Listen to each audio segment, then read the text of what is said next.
Sesi pertanyaan disilahkan. Ya, silahkan. Yang pertama kan tadi katanya alhamdulillah ya Ustaz. Sebenarnya ada juga yang bilang bismillah gitu. Kalau bismillah mungkin pada waktu mau makan atau minum ya. Terus pada pas selesai baru alhamdulillah ya. Jadi maksudnya pemahaman secara mendetailnya seperti apa mungkin bisa dijelasin dulu. Iya. Yang kedua tadi katanya mengatur apa? Mengatur waktu dengan baik. Apakah ini termasuk juga mengatur waktu keluarga, maksudnya istri, anak gitu kan? Karena ada istri-istri juga, sok masuk ngatur gitu kan, nggak mau diatur sama suami gitu kan, istilahnya nggak mau dikekang. Istilahnya itu gimana tuh Ustaz? Udah lah, lu banyak ngatur, lu kebanyakan peraturan gitu. Udah, cerai aja begitu.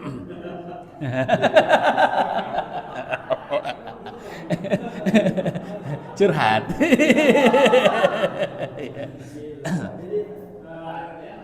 itu gimana tuh Ustaz, kondisi seperti itu Ustaz? Mau penjelasannya mungkin lebih jelas. Iya. Waalaikumsalam warahmatullahi wabarakatuh. Dalam konteks doa maka disesuaikan dengan doanya ya. Mau tidur bismikallahumma ya bismikamut, mau bangun tidur alhamdulillahilladzi ahyana, mau makan Allahumma barik lana dan lain-lain ya. Tapi dalam konteks umum misalkan terlepas dari aktivitas kita yang lainnya, kita lagi diem, lagi duduk merenung, maka saya menyarankan zikirnya itu zikir syukur, zikir alhamdulillah. Atau misalkan Bapak patokin setiap hari harus zikir alhamdulillah sebanyak 100 kali. Alhamdulillah, alhamdulillah, alhamdulillah. Nah, itu di selang-selang waktu kosong ya. Adapun pada aktivitas-aktivitas tertentu maka sesuai dengan doa-doa yang diajarkan oleh Nabi Shallallahu Alaihi Wasallam. Yang kedua, apakah kita harus mengatur jadwal istri kita juga? Ya. Nah, maka hadirin jamaah yang dimuliakan Allah, ada jadwal-jadwal yang harus kita atur dan ada yang tidak boleh kita mengatur. Ya. Jadwal istri yang harus kita atur adalah jadwal yang berkaitan dengan aktivitas kita. Seperti misalkan makan pagi, makan siang, makan malam. Kita bilang sama istri, ya, saya makan pagi jam segini, makan siang jam segini, makan malam jam segini. Boleh ngatur istri, aktivitas masak istri boleh diatur karena itu berkaitan dengan kita, ya. Nah, biar kegiatan kita stabil, maka pola makan kita juga harus stabil. Kemudian misalkan jadwal hubungan badan, nah boleh tuh ngatur istri ya. Mah jangan lupa malam Selasa dan malam Jumat. Nah, itu harus dikosongkan ya. Sebelum papa pulang, maka jam 8 itu mama harus udah bersih-bersih, udah beres-beres, siap-siap. Nah, udah cantik lah, walaupun sebetulnya jelek gitu ya. Jangan jujur teuing sama istri ya. Ya istri Pak, walaupun alaihim gambreng lah ya, tetap kita harus bilang cantik ya. Salah sendiri milih. Ya begitu. Nah, tapi kalau misalnya kayak dandanan apa segala macam termasuk nggak? dandanan mungkin Itu dandanannya terlalu monoton, tolong dihapus atau diganti, atau mungkin itu jilbabnya nggak cocok atau apa gitu misalnya. dikomentari. Ya mengomentari istri boleh ya. Cuman PR kita adalah bagaimana cara mengomentari agar komentar kita itu masuk ke istri kita. Biar istri kita itu tidak merasa diposisikan salah, disudutkan oleh komentar kita ya. Berarti kita harus memperhatikan teknis kita mengomentari istri aja. Ya. Misalkan nih, istri kita dandannya menor banget ya. Ya sudah, kita komentari tapi dengan komentar yang bikin dia yang enggak bikin emosi gitu ya. Kita bilang aja, "Mah, sebetulnya mama itu sudah cantik loh walaupun tanpa make up." Ya. Walaupun tanpa make up, pakai make up dikit aja cantik banget, apalagi make up yang sekarang luar binasa. Binasa. Ya, Mah, takut orang banyak yang ngelirik, kurangin dikit dong. Nah, kan bisa seperti itu ya. Teknisnya seperti itu, diangkat dulu. Kalau udah diangkat kan seneng tuh dapat masukan apapun. Itu cara apa? Cara ngomentarin make up istri yang ketebelan. Cara ngomentarin masakan istri yang kelebihan garam. Bagaimana? Ya?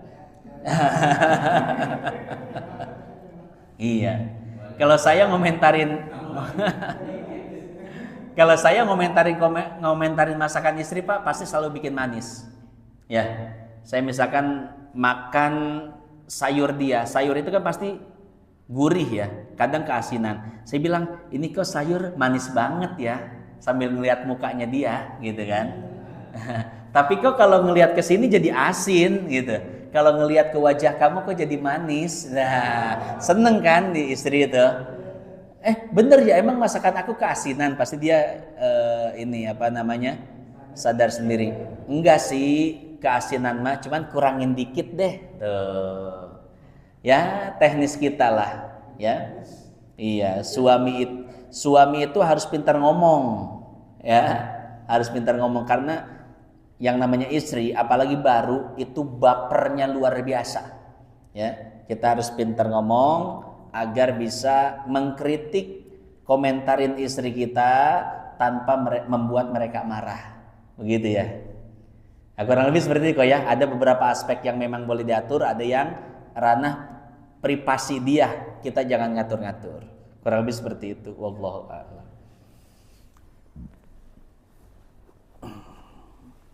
Ngomentarin istri yang cerewet gimana?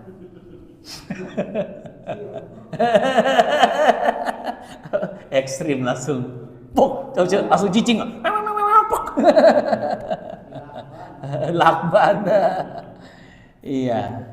Ya, gitulah Pak ya, pinter-pinter ya. Iya. Atau gini, Mah kamu tahu nggak toa musolah yang di sebelah sana? Ya pokoknya sebisa mungkin lah ya, biar istri nggak tersinggung. Kurang lebih seperti itu. Wallahu a'lam. Yang lain silakan. Waalaikumsalam warahmatullahi wabarakatuh. Ini terkait dengan penjelasan Al-Quran itu orang-orang di luar Islam itu lebih mempelajari tentang Islam kan ada perayaan dalam waktu yang sering dikaitkan dengan Imam Syafi'i kalau waktu itu benar itu dia menjelaskan. Iya betul. Itu perkataan Imam Hasan Al-Banna. Beliau mengatakan al-waktu kas-saif. Waktu itu seperti asep. Kas-saif asep ya. Al-waktu kas-saif. Waktu itu seperti pedang. In lam taqtohu qato'atka. Kalau engkau tidak memotongnya, maka dia yang akan melukaimu. Ya. Artinya apa? Kita harus pandai-pandai menggunakan waktu seperti kita harus pandai menggunakan pedang. Kalau kita tidak pandai menggunakan pedang, maka pedang itu yang akan melukai kita, bukan menolong kita. Begitu pula waktu. Waktu kalau kita tidak bisa memanfaatkannya, nah itu akan melukai kita. Ya, tapi kalau kita bisa memanfaatkan waktu, maka kita akan benar-benar bisa memanfaatkannya. Kurang lebih seperti itu, ya. Nah, ini berlaku umum, baik muslim, non muslim, karena ini hukum duniawi sunnatullah, ya. Barang siapa yang bisa memanfaatkan waktu, maka dia akan menggenggam kesuksesan. Tapi barang siapa yang tidak bisa memanfaatkan waktu, semuslim apapun dia, sepancasila apapun dia, apalagi?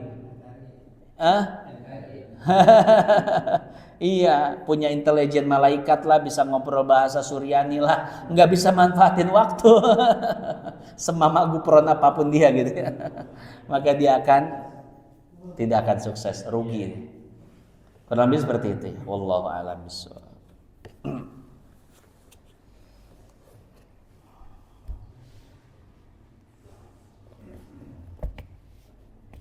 Baiklah, kalau tidak ada, nggak ada lagi, kita tutup dengan Ummul Quran suratul Fatihah.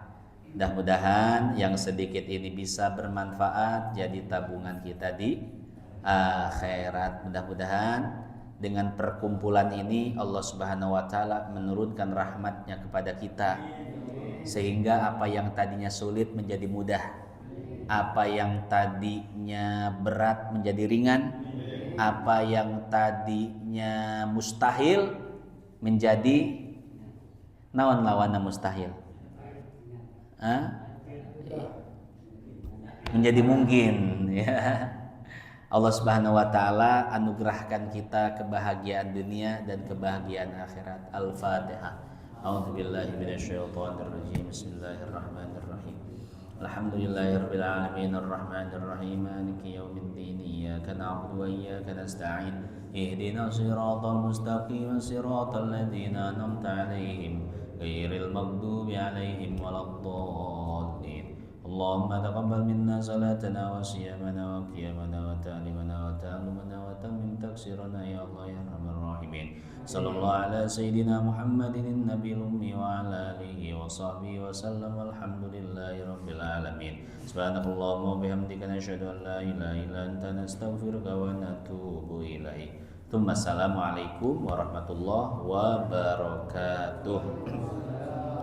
Ya Rabbana tarafna bi annana qatarafna wa annana asrafna ala ladha ashrafna fatub taubah tagsil li kulli haubah wastur lanal awrati wa aminir rawati waghfir lidina rabbi wa mauludina wal ahli wal wasairil khillani wa kulli dhi au jiratin au suhbah wal muslimina ajma asma fadlan wa judan manna labik biminna bil mustafa rasuli nahda bi kulli suli salla wa sallam rabbi alaihi addal habbi wa alihi wa sahbi walhamdulillahi fil bad'i wad sallallahu ala